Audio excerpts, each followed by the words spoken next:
So, if you feel like you have an overabundance of content that you've shot and maybe it's unedited or even uncolor graded, this video is for you. So, my name is Raheem Nelson. I'm a creative entrepreneur, illustrator, photographer, menswear blogger. I do a lot of different things.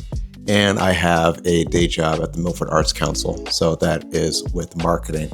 So, it's just a balance of everything that I do, attending events, social media marketing for myself, other brands that I work with, and for the Mac. So I try to document every day.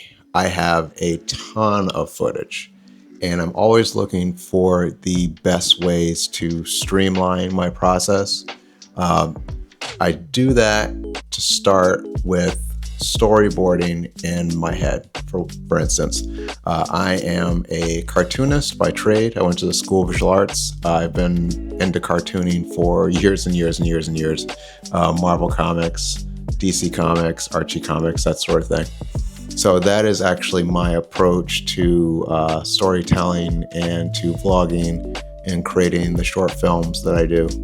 So if you're struggling with having an overabundance of content, I would say just find a way to pace yourself and get it out. I am also reading a lot of books on filmmaking and videography to improve my craft. That's another thing I recommend too.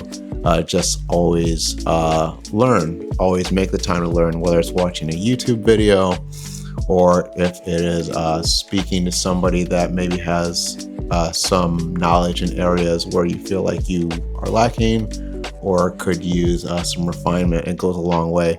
I'm still very new to the videography thing and cinematography, but I just apply what I know, and I'm just a naturally curious person.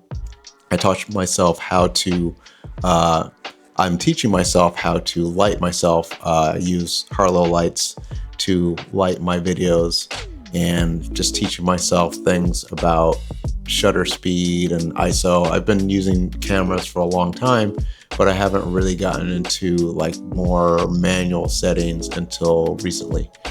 So I shoot with a Canon Rebel T3i and I shoot with an Osmo Pocket 3. One thing that's also helped me is keeping my camera set up in the studio, keeping my light set up, and keeping my camera on the tripod unless I need it for a gig at the Mac or something. And it's helped a lot for streamlining my process. So what I would suggest is having like a content day where you are shooting. You could be out in the field, documenting, vlogging, doing your thing, and try to shoot in increments. Like the book I'm reading that I mentioned before, How to Shoot Video That Doesn't Suck. You want to consider your audience, and for instance, if you're shooting B-roll, try to do it at, I think, no more than 10 seconds, because you have to consider somebody's attention span. So I apply that if I am shooting short form content. My reels are usually 5 to 10 seconds. Or if I'm doing long form content and integrating B-roll, like in this video, I try to keep it at 10 seconds or less.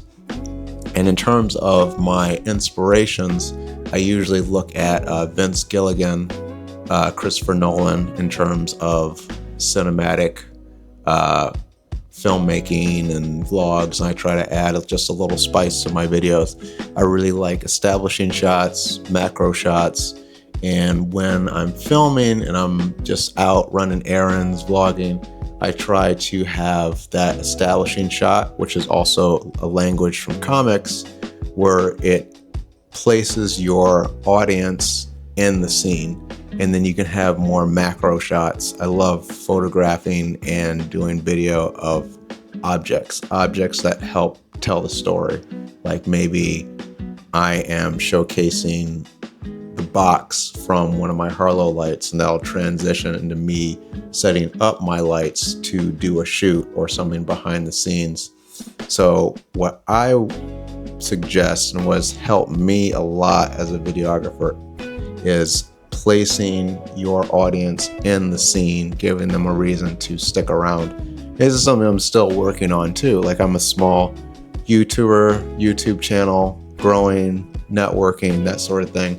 But I'm trying to apply these different things to my videos and learn and check out the analytics and see what's working and see what's not working, providing value and also creating videos that I'm satisfied with too. And just learning to let go. Like, I don't even know when this video is going to be coming out because I've just shot so much content. And it's okay because I'm pacing myself. I have YouTube videos scheduled out through December, and I know I'm going to have more because I'm just shooting every day, whether it's short form or long form. I'm just continuing to show up, and I'm networking with other YouTubers and people that I respect and admire and learning from them, and then vice versa as well.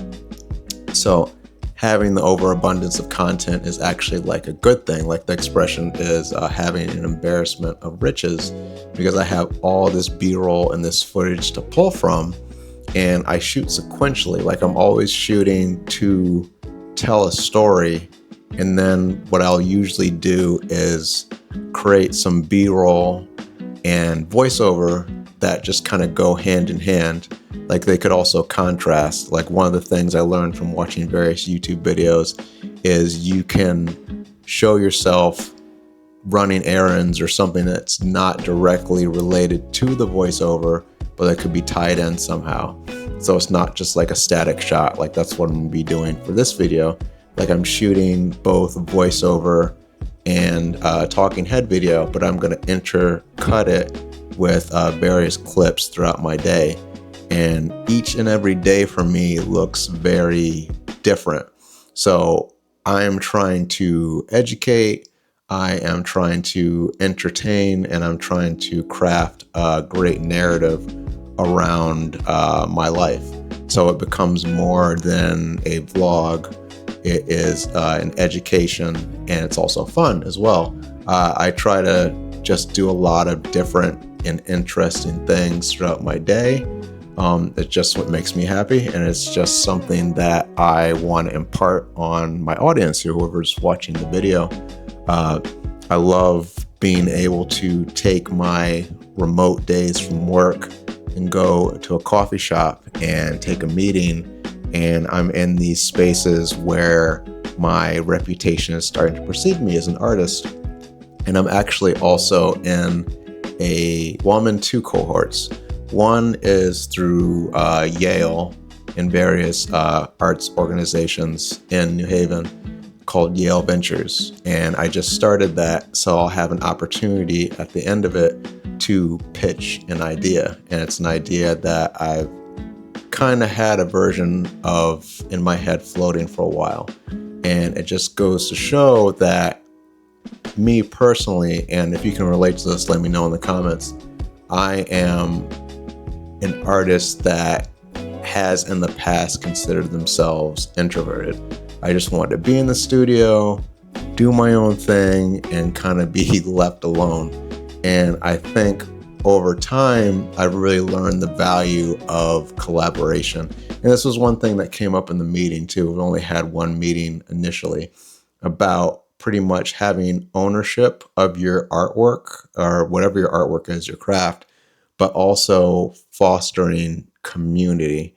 And that concept really spoke to me because what I've learned being in this arts community based in West Haven, born and raised in New Haven, spending time in New York, I spent some time in Palo Alto with fellow artists, digital artists, is that community is really important, and you don't have to create work in a silo.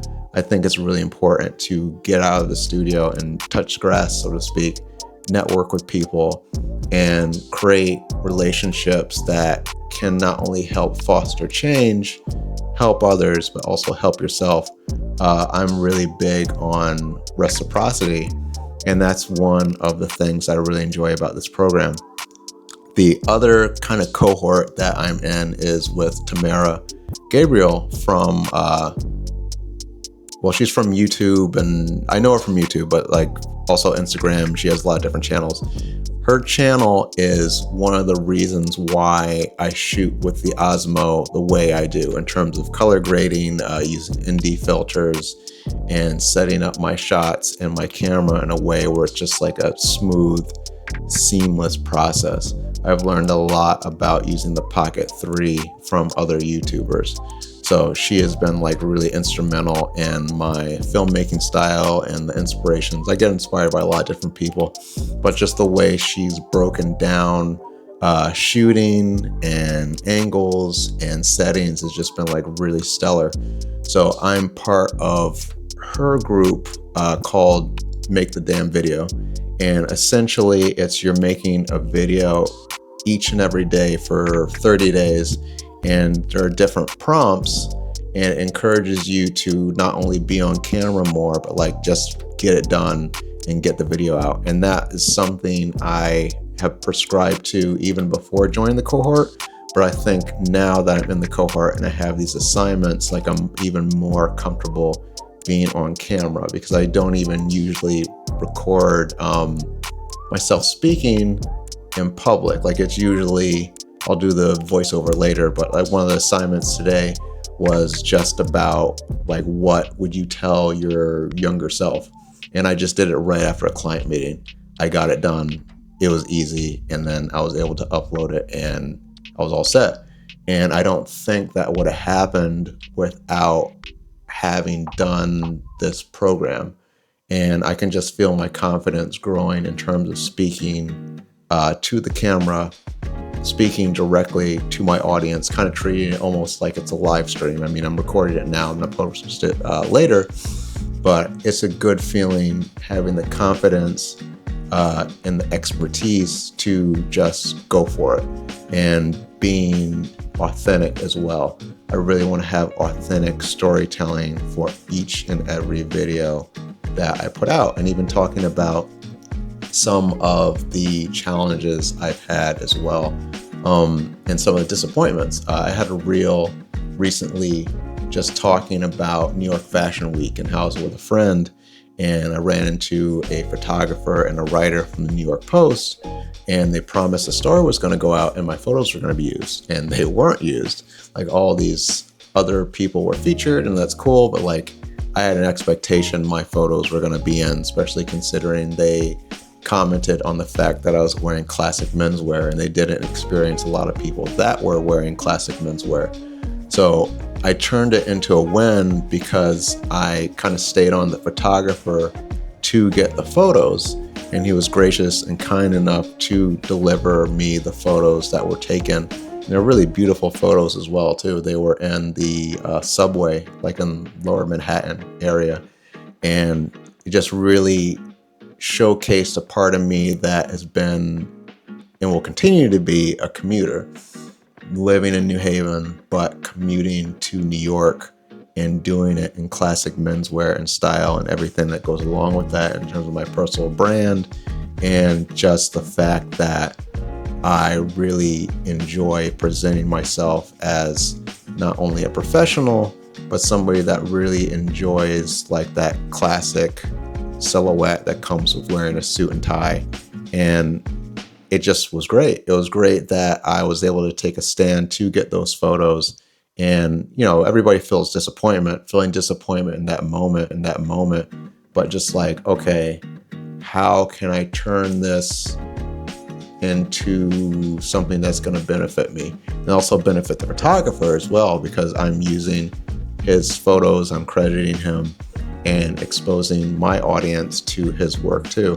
So I really enjoy working with a lot of different photographers and styling myself in a way where it's just like not expected for an artist. Like I'm an artist that usually dresses to the nines for client meetings, and it's not something that goes unnoticed. I mean, how could it? Like showing up to a client meeting in a three-piece suit, pinstripe, double-breasted suit, it just goes a long way.